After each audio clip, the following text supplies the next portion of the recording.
How to use Trust Wallet. Are you new to crypto and wondering how to use Trust Wallet? Trust Wallet is one of the most secure and beginner-friendly wallets for managing your cryptocurrencies. So in this video, I'll show you how to set up and use Trust Wallet step by step. Let's get started. Download and install Trust Wallet, so go to the App Store or Google Play Store, search for it and install the application. Open the app and click on Create a new wallet. Agree to the terms of service and set a secure PIN. You'll see a 12-word recovery phrase, so write it down and store it securely. This is crucial for recovering your wallet if needed. After setup, you'll see your Trust Wallet dashboard.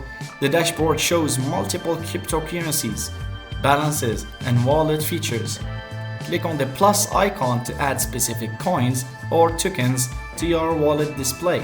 For example, to add Bitcoin, select it and click Enable. To receive crypto, tap the coin you want. Click on Receive to display your wallet address, then share this address or scan the QR code to receive the funds.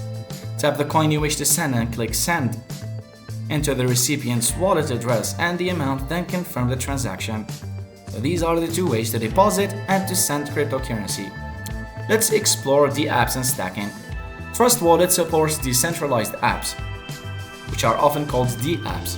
So navigate to the D-app browser to interact with DeFi platforms, which are decentralized platforms. You can also stake certain cryptocurrencies to earn rewards directly within the app. Click on any asset to see your transaction history, including sent, received, and pending transactions. And that's how you use Trust Wallet. With its user-friendly interface and robust security features, it's perfect for managing your crypto portfolio. Thanks for watching.